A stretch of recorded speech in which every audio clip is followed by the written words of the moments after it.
할렐루야. 오늘 아침에 나오신 여러분들을 주님의 이름으로 환영하고 축복합니다. 오늘은 2월 첫 번째 주일이자 주연절 후 다섯 번째 주일이고 68회 응급주일이기도 합니다. 오늘날은 100세 시대이지요. 청소년 또는 청년기 이상으로 노년기의 시간이 길고 또 의외로 빨리 도달하게 됩니다. 그래서 우리 한국감리교회에서는 지금으로부터 108년 전 1914년에 상동교회에서 담임하셨던 고 전덕기 목사님의 유족들과 또 권신일 목사님 생활이 어렵다는 걸 알고 연회가 매월 15만 원씩 응급비를 지원하기로 하면서 응급제도에 시발이 되어 왔습니다. 그리고 1953년부터는 한국감리교회와 목회자들이 이 기금을 조성하기 위해서 응급주의를 지켜오고 있고 1984년부터는 개체교회마다 응급부담금과 기여금을 부담하고 응급제도를 시행하고 있습니다. 좋은 전통과 또 건강한 교회가 되도록 이런 토대 위에 교회가 더 부흥하는 하나님의 역사와 은혜가 있기를 바랍니다. 저는 오늘 아침 누가복음 5장 1절에서 11절 말씀을 중심으로 부르시는 예수님이라는 제목으로 주님의 말씀을 선포하려 합니다. 오늘 제가 읽은 이 본문 말씀의 전후를 보면 예수님께서 가시는 곳마다 하나님 나라를 선포하시고 귀신들을 쫓아내시고 병든 자를 고치시고 죄인들, 소외된 자들을 위해 복음을 전파하시게 됐습니다. 그러자 갈릴리 온 지역에 이 소문이 퍼져나가고 명성과 인기가 높아지면서 예수님을 따르려는 무리들이 몰려 나오게 됐습니다. 그래서 누가복음 5장 1절에 보면 이렇게 기록합니다. 5장 1절 말씀 함께 읽어보겠습니다. 무리가 몰려와서 하나님의 말씀을 들을새 예수는 게네사렛 호수가에 서서 아멘. 게네사렛 호수는 히브리 말로 갈릴리라고 합니다. 헬라 말로는 당연히 게네사렛이라고 하지요. 지금도 우리가 영어를 공용어로 사용하고 있지는 않지만 세계적으로 영어를 많이 쓰니까 간판도 영어로 쓰고 또 심지어 이름도 영어식으로 이름이 자꾸 바뀌고 그런 경우가 있듯이 예수님은 히브리 사람이고 이스라엘도 히브리 땅이지만 헬라 문명이 강하게 제국 안에 들어와 있기 때문에 헬라 말하고 히브리 말하고 섞여 사용되어 그렇게 성경에도 기록이 되어 있습니다. 어쨌든 이 게네사렛 호숫가에 많은 사람들이 몰려들었습니다. 그리고 예수님의 말씀을 들으려고 서로 밀치고 조여오게 될 때 예수님께서는 밤새도록 고기를 한 마리도 잡지 못하고 지친 몸으로 그물을 싣고 있는 베드로의 배에 오르시게 됐습니다.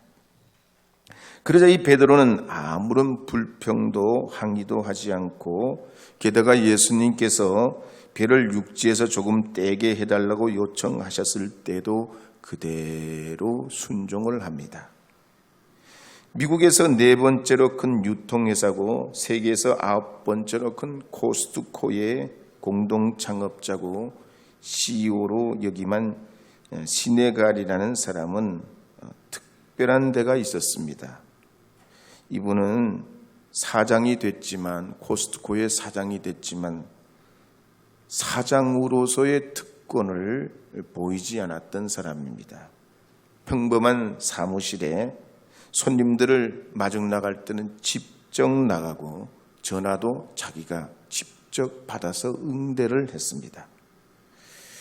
이분은 유명한 대학을 졸업한 것도 아니고 변호사나 회계사 출신도 아니고 고등학교 때는 공부를 못해가지고 2년제 대학을 겨우 졸업하고 주립대학에 샌디에고에 있는 주립대학에 가서 다녔는데 어느 날 유통회사를 다니는 친구가 일을 하고 있는데 일손이 좀 부족해가지고 이 친구를 도우러 갔다가 그 회사의 정규 직원이 돼요.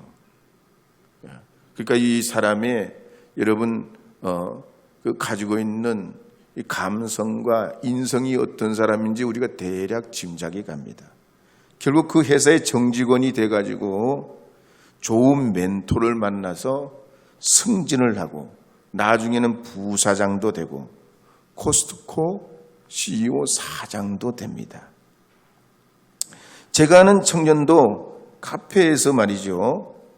손님들에게 서빙을 하는데 친절하게 하다가 은행 직원이 된 사람이 있어요. 지금 은행을 다니고 있어요. 오늘 본문에 보면 베드로도 그랬습니다. 밤새도록 고기를 잡았지만 빈손이었는데 예수님을 그 배에 맞아들이게 될 때 불평도 항의도 따지지도 않고 순종을 합니다. 깊은 데로 가서 그물을 내리라는 예수님의 그 말씀을 그래서 받게 되고 그물이 찢어지도록 배가 잠길 지경이 되도록 넘치는 기적을 경험하게 돼요.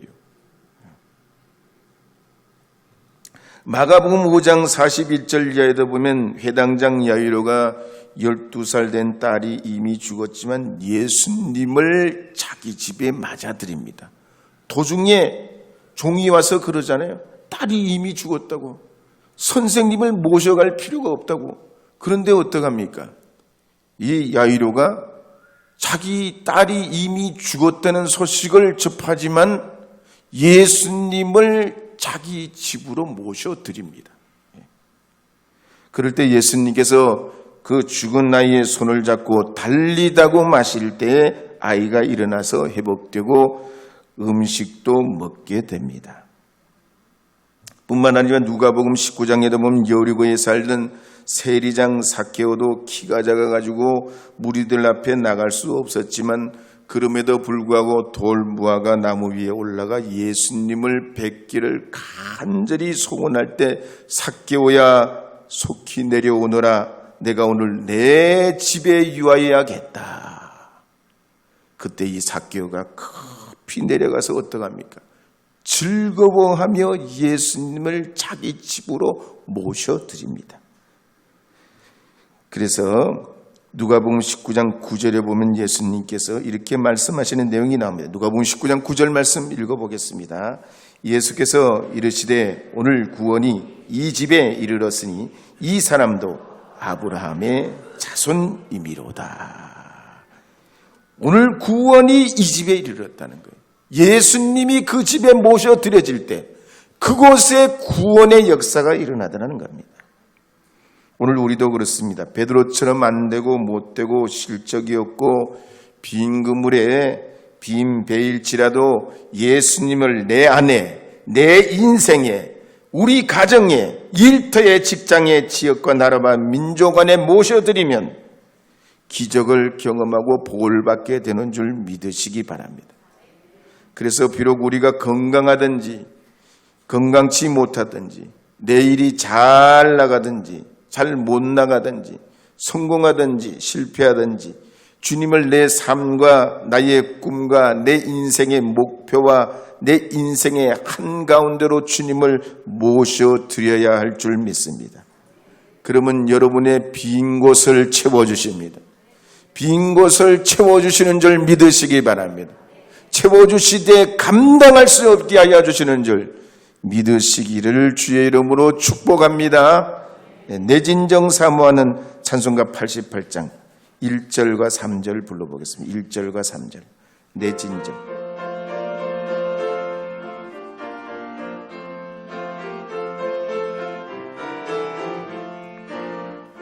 내 진정 사모하는 친구가 되시는 구주 예수님은 아름다워라. 산 밑에 백합하여 빛나는 새벽별 주님 영원할 길 아주 없도다. 내 맘이 아플 적에 큰 위로 내시며 나 외로울 때 좋은 친구나.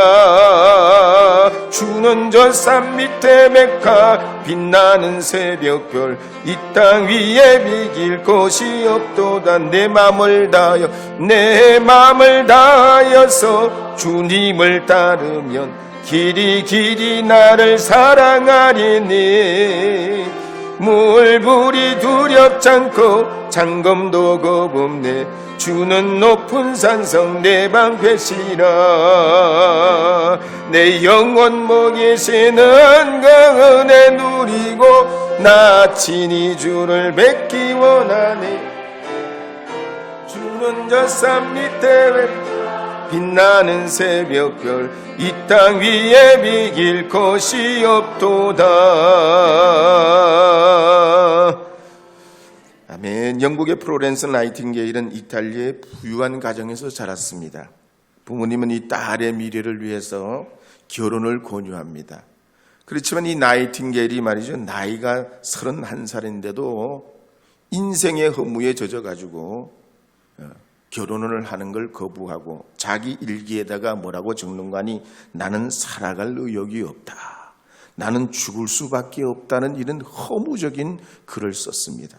그랬더니 이 나이팅게일이 말이죠, 예수님을 모셔드리면서 전쟁터에 피 흘리고 쓰러진 부상자들을 예수님 사랑으로 싸매고 닦아주고 붙들어주고 위대한 삶을 살게 됩니다.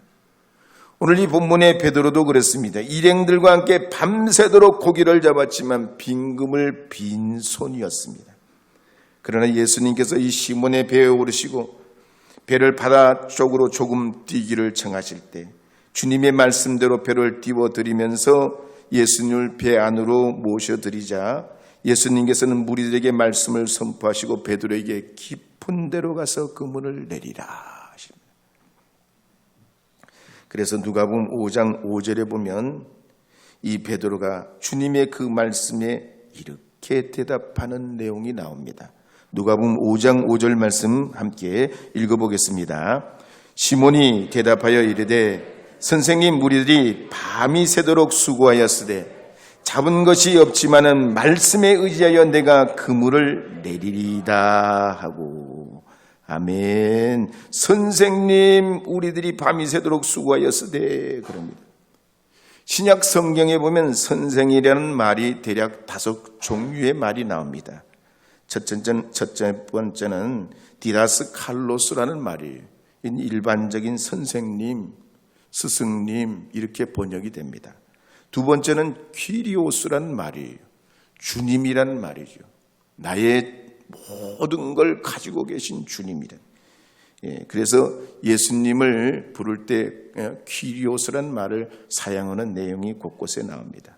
세 번째로 선생이라는 말은 노모디다스 칼로스라는 말인데 이건 거짓 선생을 말합니다. 네 번째는 라본이라는 선생이라는 말이 있습니다.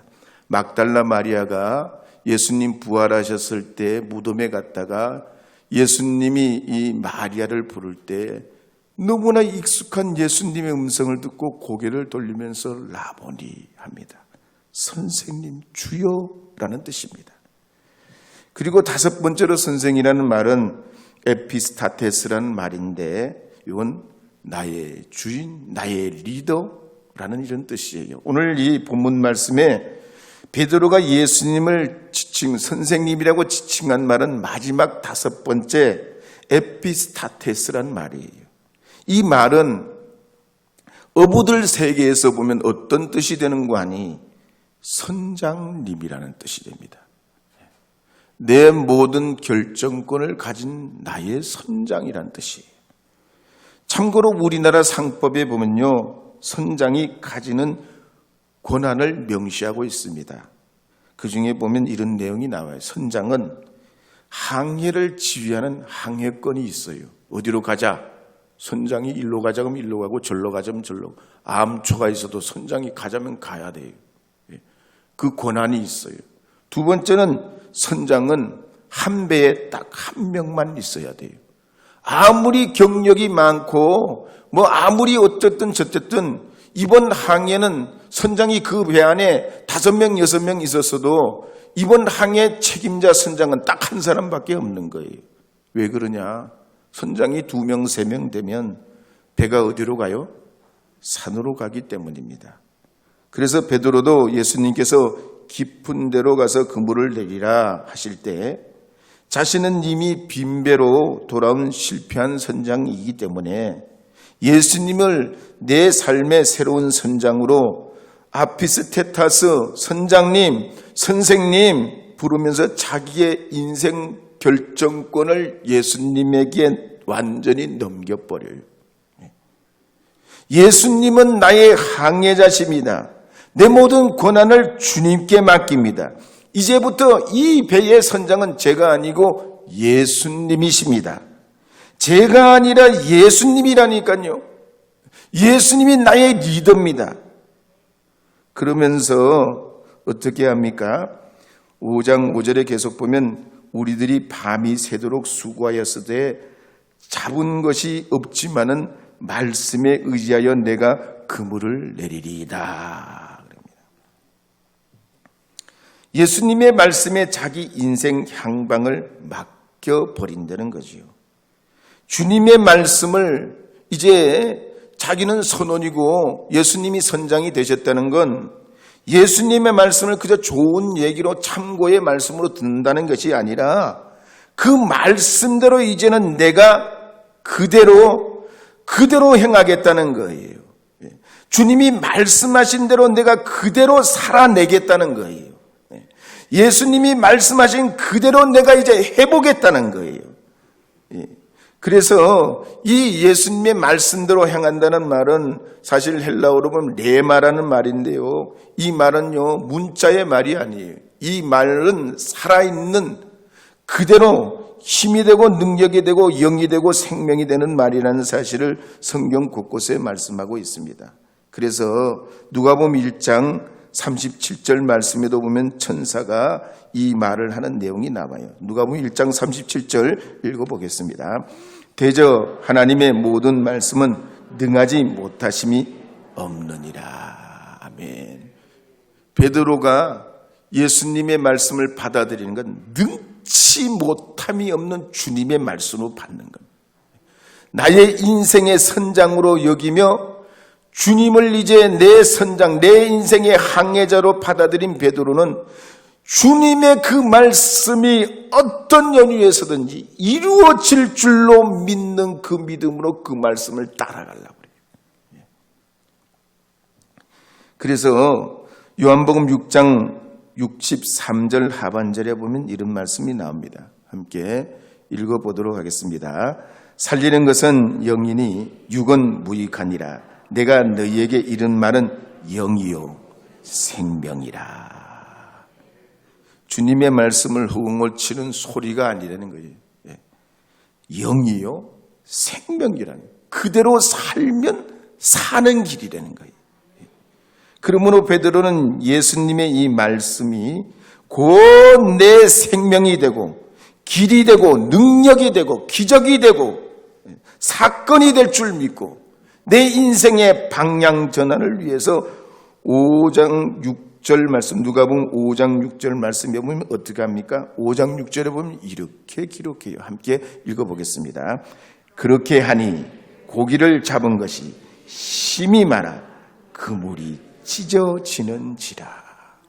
그렇게 믿고 그렇게 하니 그물이 찢어지더라는 얘기예요. 항상 그렇습니다. 좋은 결정은 좋은 결과를 냅니다. 나쁜 결정은 나쁜 결과를 내기 마련이죠.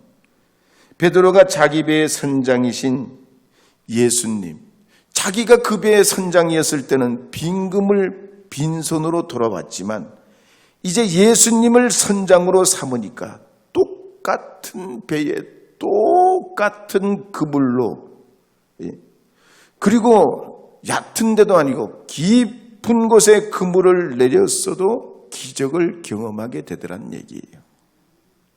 잡은 고기가 너무 많아가지고 그물이 찢어지고 배가 가라앉을 지경이란 얘기예요. 사랑하는 여러분, 여러분은 열심히 노력하는데, 나는 심혈을 기울여 애쓰는데 왜 똑같은 결과만 있는 걸까요? 왜 더 나아지지 않는 걸까요? 오늘 이 말씀을 볼 것 같으면 선장을 바꾸면 됩니다. 리더를 바꿔야 돼요. 내 인생의 리더를 바꿔야 다른 결과가 나온다는 얘기. 예수님의 말씀을 살아있는 말씀으로 받아들이고 그대로 행할 때 빈 그물 빈 배였던 이 베드로의 배가 달라지는 겁니다. 사랑하는 여러분, 이제 2021년은 소띠해고 2022년은 호랑이 띠해기 때문에 집안의 가구를 바꾸고 도배를 새롭게 한다고 바뀌는 게 아니에요. 마음은 조금 달라질 수 있지만 여러분의 인생의 진정한 삶의 변화를 원하신다면 선장 되신 예수님이 여러분의 가정의 리더가 되도록 주님을 모셔드리고 주님과 함께하고 주의 말씀 속에 살아가는 이 2월로 삼으시기를 바랍니다. 결정권을 주님께 드리기를 바랍니다. 내 인생의 주장자가 주님이심을 믿고 주님께 맡기면 여러분의 인생의 결과가 달라져서 감당할 수 없는 배가 되는 줄 믿으시기 바랍니다. 내 진정 사모하는 한 번 더 불러보겠습니다. 내 진정 3절만 부르겠습니다. 3절만. 내 마음을 다하여서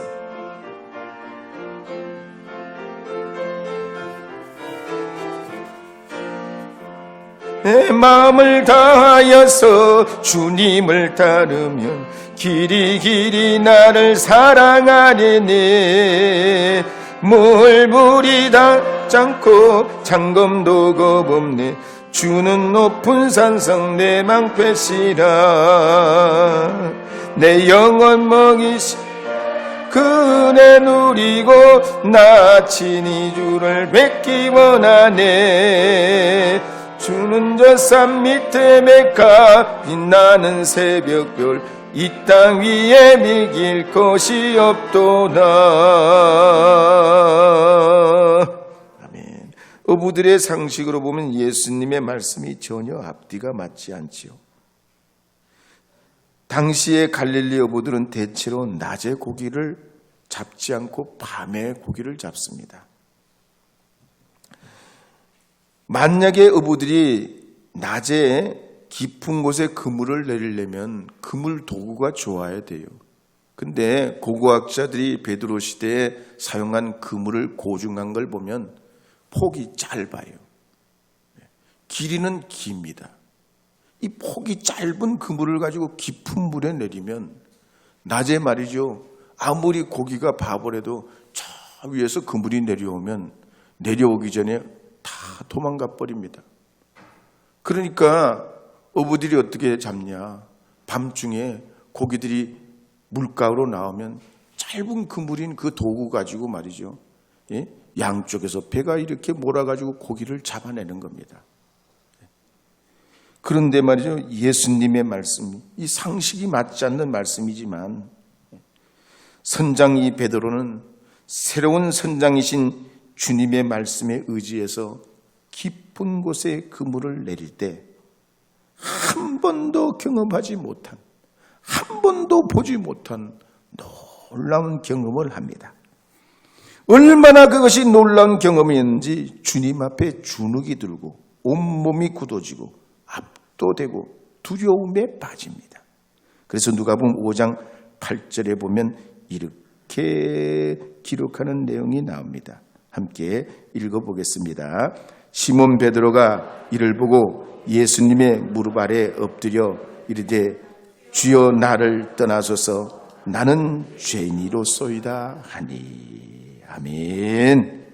이 베드로의 이 경험은 단지 물고기를 많이 잡은 경험이 아니라는 얘기죠. 이 사건으로 이 베드로는 엄청난 주님의 그 권능을 체험하면서 자기의 영적 깊은 곳까지 자신의 죄가 낱낱이 드러나는 것을 경험하게 됩니다. 여러분, 이거는 단순한 사건이 아니에요. 그때 주님이 베드로에게 이렇게 초청하십니다. 무서워하지 말라. 이제 후로는 내가 사람을 취하리라 그러십니다. 여기서 시몬 베드로가 예수님의 부름을 듣는 순간이 언젠가 보면 말이죠, 빈금을 빈배일 때 듣는 게 아니에요. 가난하고 공궁에 처해 있다고 주님의 음성을 듣는 게 아니란 얘기죠. 안 되고 막힐 때 주의 음성을 듣는 게 아니라 세상 사람들도 안 되고 힘들면 다 종교에 기이하려고 그러고 좋은 책을 읽어가지고 힘을 얻으려고 하고 음악을 듣고 자기 마음을 정화시키려고 합니다. 빈금을 빈배라고 주의 음성을 듣는 게 아니에요. 두 번째, 말씀에 의지하여 그물을 내려줘서 그 그물이 찢어지도록 그 기적이 나타날 때 놀라기는 무지 놀라요.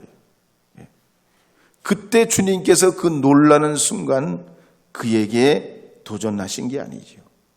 언제 주님이 이 베드로를 종으로 부르시냐?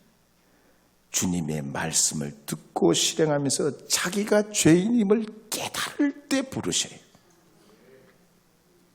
사랑하는 여러분, 우리 주 예수 그리스도를 여러분도 만나시고 주님의 기적도 경험하시고 은혜도 얻으시기를 바랍니다. 그러나 무엇보다도 주님을 통하여 내가 죄인임을 깨닫고 주님의 음성을 여러분의 평생에 들어 주님이 초대하시고 부르시는 그 길로 나가는 하나님의 사람들이 되기를 축복합니다.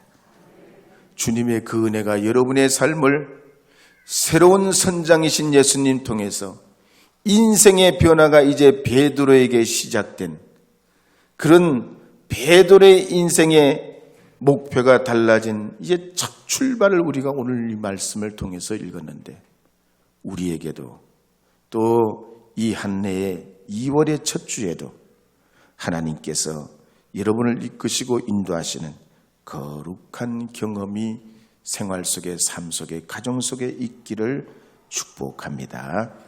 우리 복음성가 내가 주인 삼은 한번 부르시도록 하겠습니다. 내가 주인 삼은.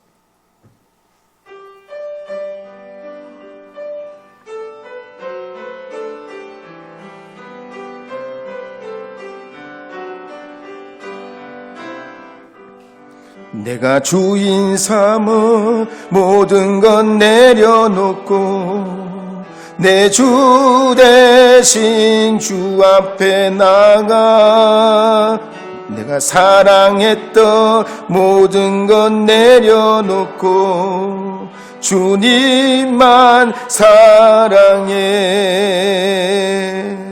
내가 주인 삼은 모든 건 내려놓고 내 주 대신 주 앞에 나가 내가 사랑했던 모든 건 내려놓고 주님만 사랑해.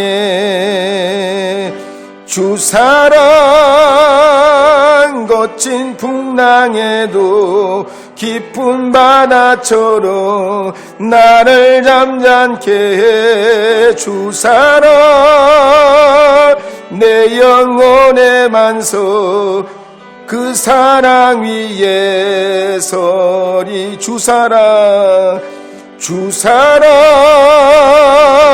거친 풍랑에도 깊은 바다처럼 나를 잠잠케 해. 주 사랑